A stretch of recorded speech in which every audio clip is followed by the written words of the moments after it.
Hello, everyone. Hello, hello, hello. Hi. How's it going? Welcome to me and Kriana. We don't have like a title or anything, but hi.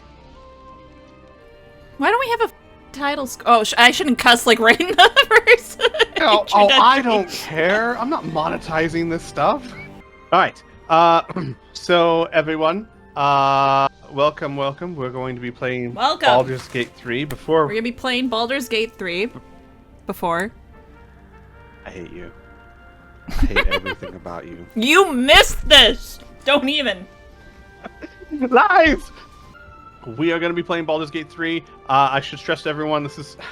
I want to say it's not a blind playthrough, because technically I'm playing a solo game, and I'm going to be playing probably another game with James. But, and Kriana has played this game a bit too. And so a lot of the stuff, the main beats, we're going to know, but there's so much to this game that we're going to be experiencing for the first time, no matter what. Yeah. Especially since I've never played a class like this before.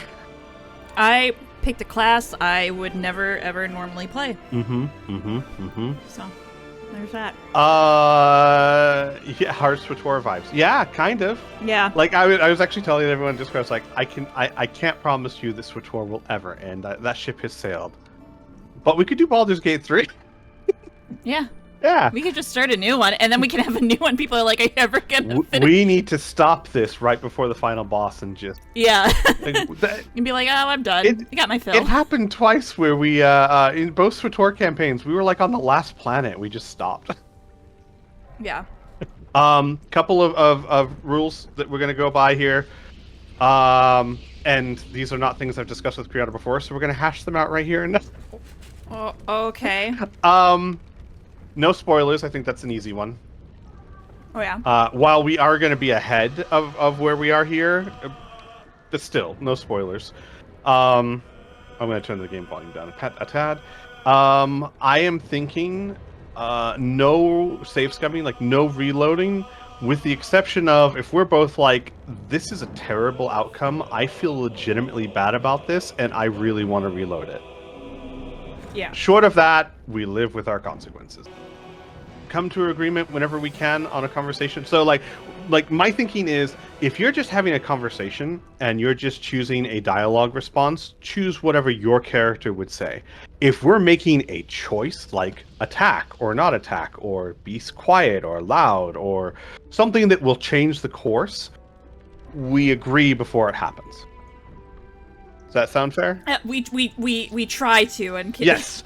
I mean, we try to. I'm a bumbling oaf on a good day. We try to, but like if it's just, I will let you know that in my husband's and I's playthrough, I have like basically TPK'd us 3 times. So don't worry about that's the energy you're getting. That's okay. Yeah, that's the energy. No, that's fine. That's why you're playing a barbarian. That's why I'm playing a monk. I can just leave you. But yeah, so that's my thinking. If it's a choice, like, do we attack these people or not? Do we side with these people or not? Do we go this direction or that one? Let's make a consensus. But if it's this person insulted you, how would your character respond? Like, that is totally on you and your character. And because of that, we should also do our best to take turns leading conversations. Yeah. Other rules. Yes.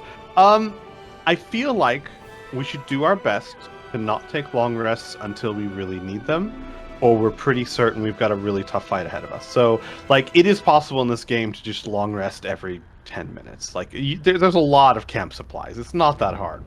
I think it's more fun and interesting to try and do it almost like you would in D&D. Don't long rest until you're really low on stuff. Maybe try and do a few fights where you're a little low on resources. That sound fair? I mean, yeah, we can, yeah. Yeah.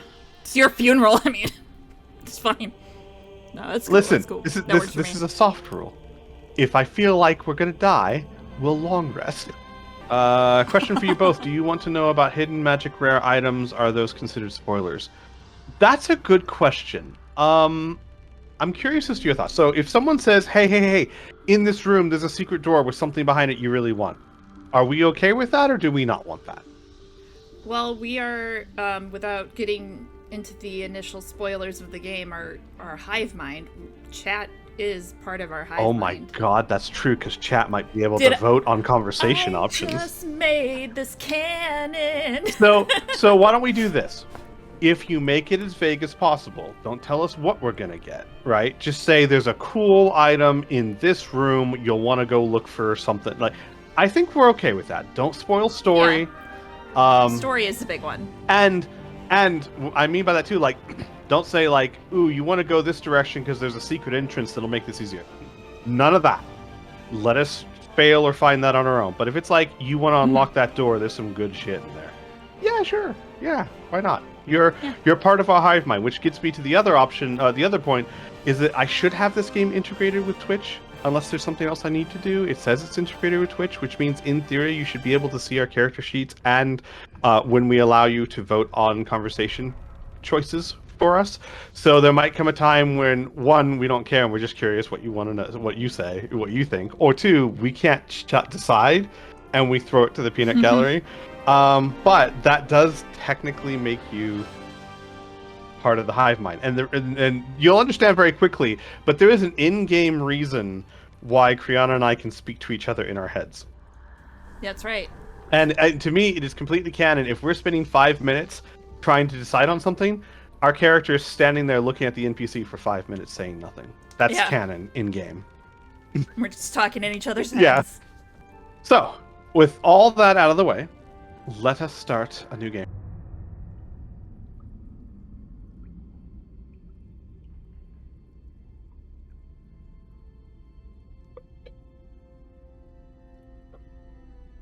I'm really excited for the gunplay and car chases in this game. Me too. Me too.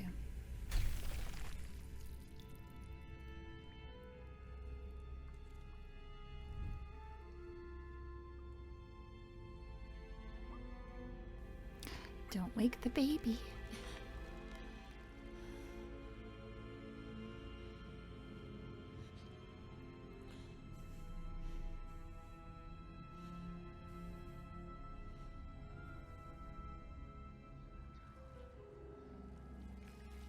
How do you function with nails like that? Like, how do you even do things? You just use pads. Use pads of your His words per minute must be abysmal. Oh, yeah.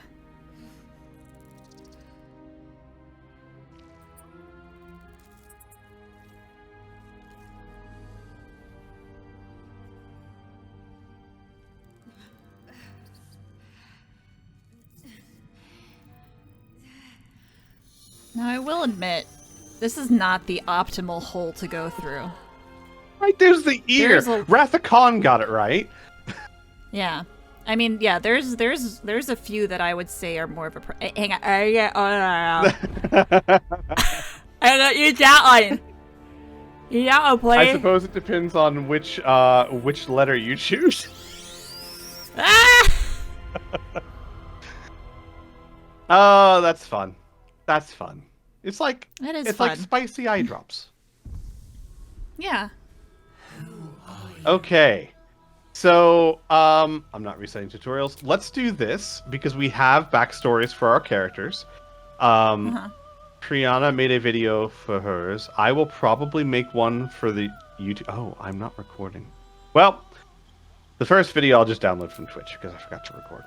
I'll start recording now. No, it's fine. We're fine. We'll just do it from Twitch, and hopefully Twitch won't mute anything. I haven't made a video. I might for the YouTube version. But what we're going to do is we're going to watch Kriana's video, and then I'll read you my backstory. And I should note, Kriana's very good at making succinct, good character ideas. My characters always have to be a fucking thesis. So there'll be a slight difference in the characters. Mine's 30 seconds. We'll have mine's going to be like 5 minutes to read. Yeah, and that was me like cutting it down a lot because again, all my characters are thesis statements. Hi there, I'm Barbarian Barbie, a fearless warrior in this enchanting realm of Faerun. From dawn until dusk, you can find me traveling through lush forests and towering mountains. Whether battling fearsome creatures or forging alliances with mystical beings, my days are a tapestry of adventure and valor. I like to think that I am an inspiration to all the young boys and girls of Faerun looking for a barbarian role model. And yes, sometimes it's okay to rage. That. This is actually a D&D character that I have played in several campaigns and had it as an NPC in Ardenfell. He is my lovely little boy, Tally.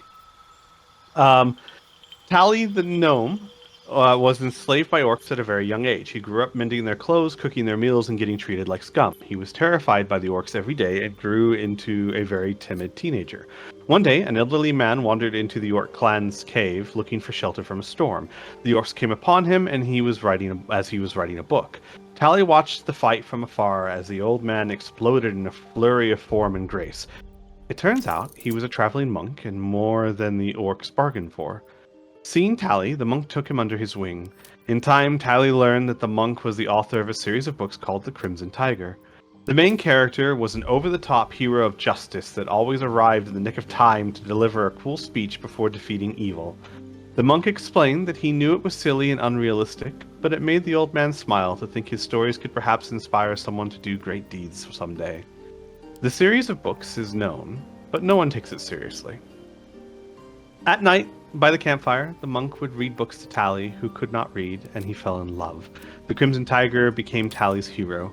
Over the years, the monk taught Tally how to defend himself so that he would never be enslaved again. His life was training by day and stories of the Crimson Tiger by night. For years, Tally had a happier life than he ever thought possible. Sadly, nothing lasts forever. One night, the old monk called Tally to him and told the young man that he was dying.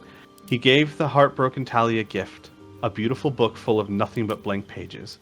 On the front cover were the engraved words, The New Adventures of the Crimson Tiger, written by Tally. The monk read the words to Tally and explained that he did not want Tally to be lost in depression after his passing. He asked Tally to take over the stories of the Crimson Tiger and write the next adventure. That morning, the old monk passed away, and Tally was shattered. Tally was alone for the first time in his life. He grasped onto the last gift from the man who was like a father to him and swore to continue writing the Crimson Tiger adventures, just as soon as he learns to read and write. This, however, wasn't enough for Tally. He knew the old monk had a dream that his books would inspire someone to do great things one day. Tally realized that by bringing the Crimson Tiger to life, by becoming the hero and doing heroic deeds, the old monk's idea could touch the lives of people all over the world. Tally would make the Crimson Tiger more than just a story.